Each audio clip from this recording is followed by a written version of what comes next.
Oke guys, balik lagi sama gua di sini. Jadi di video kali ini gua mau nge-review iPhone yang udah gue beli selama 1 bulan dari PS Store. Ini adalah iPhone 8 variannya yang 64 GB. Ini dusnya udah pernah gua bikin video unboxing dan quick review juga. Jadi buat kalian yang belum nonton, langsung tonton aja videonya ada di sini atau di link deskripsi, nanti gua akan cantumin untuk link videonya.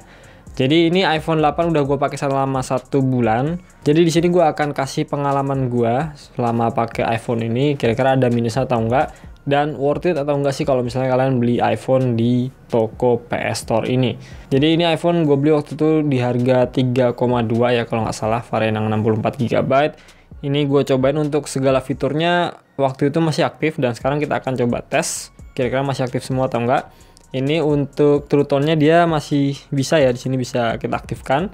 Jadi buat kalian yang mau beli iPhone 8 ke atas, itu bisa cek juga untuk True Tone-nya nyala atau enggak, karena ini salah satu yang menandakan kalau iPhone kalian tuh pakai LCD original atau enggak. Jadi True Tone itu cukup bisa membuktikan kalau LCD kalian tuh bisa dikatakan original.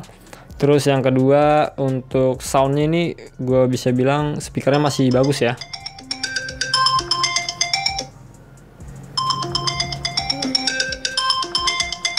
Jadi pas gue pakai selama sebulan sih nggak ada sember sama sekali, nggak ada kerusakan di bagian hardware dari si mikrofon sama speakernya ini, jadi aktif semua ya, bisa semua.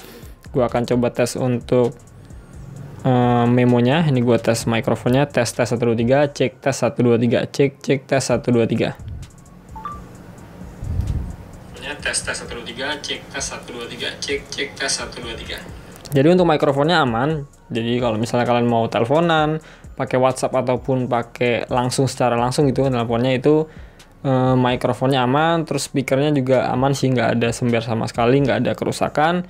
Terus untuk baterai health-nya di sini masih tetap ya di angka 87%, masih sama pada saat gua pertama kali beli. Jadi buat kalian yang seneng banget ngecekin baterai health dari suatu iPhone, ya bisa dibilang dari PS Store ini ya nggak buruk-buruk banget lah. Maksudnya nggak bisa dikatakan buruk, nggak bisa dikatakan baik juga, karena yang namanya baterai health itu tergantung dari kualitas baterainya itu sendiri ya. Kalau misalnya kualitas baterainya bagus ya bisa dibilang nggak akan cepat turun. Terus ada juga yang baterainya emang nggak bagus tapi dia nggak turun, ada juga yang kayak gitu, jadi dia langsung drop aja. Tapi alhamdulillahnya selama gue pakai 1 bulan ini HP nggak ngedrop ya, maksudnya nggak tiba-tiba turun cepet, ngedrain gitu, atau tiba-tiba mati sendiri, itu nggak ya untuk iPhone 8 ini. Alhamdulillahnya aman. Terus untuk displaynya di sini juga masih bagus ya, LCD-nya juga masih bening, nggak ada kerusakan. Touch-nya juga lu bisa lihat sendiri di sini. Touchscreen-nya gue cobain geser-geser, dia masih aman ya. Bagian sudut-sudutnya juga nggak ada yang bermasalah, nggak ada dead pixel juga, aman ya.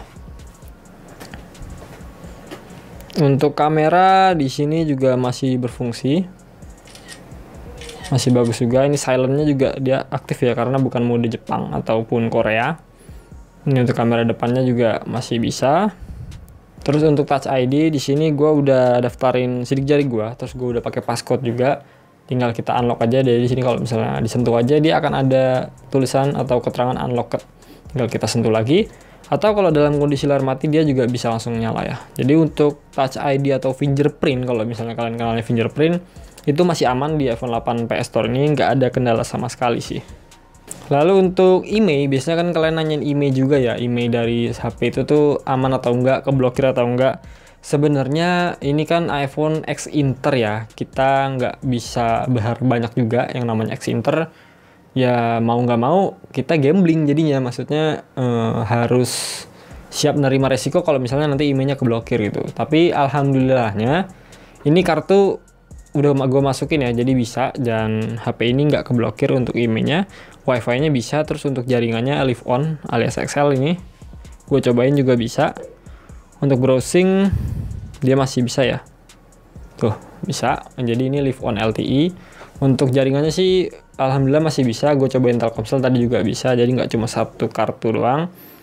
Seharusnya sih kedepannya aman ya, tapi gue nggak tahu juga bisa ngejamin aman atau enggak ya. Tapi selama gue beli HP X Inter sih belum ada yang diblokir ya selama gue beli. Tapi nggak tahu juga, mungkin dari kalian ada yang kena blokir, mungkin bisa dibilang kurang beruntung lah ya.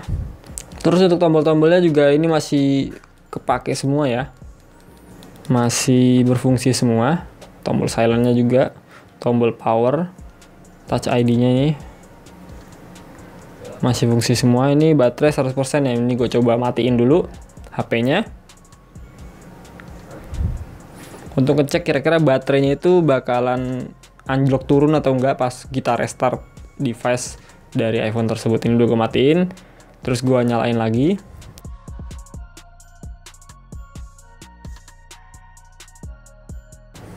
Logo Apple muncul.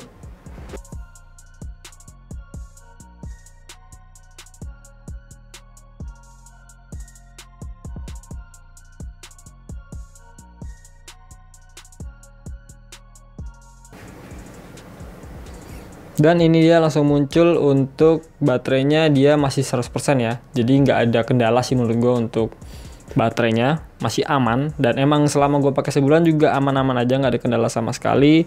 Jadi gue bisa bilang untuk overall pemakaian gue sebulan iPhone 8 PS Store ini nggak ada kendala ya. Sama sekali nggak ada kendala. Palingan gue coba main game sih beberapa kali, walaupun nggak sering ya. Gue coba main game ringan kayak Mobile Legends, terus Subway Surf.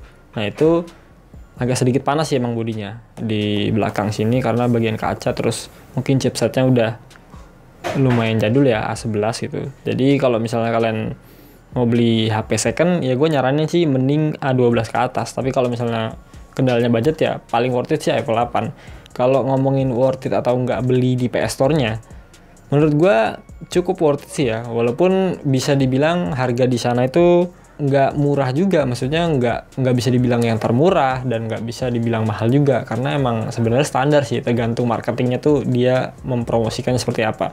Dan di PS Store tuh gue bisa bilang marketingnya emang jago-jago sih.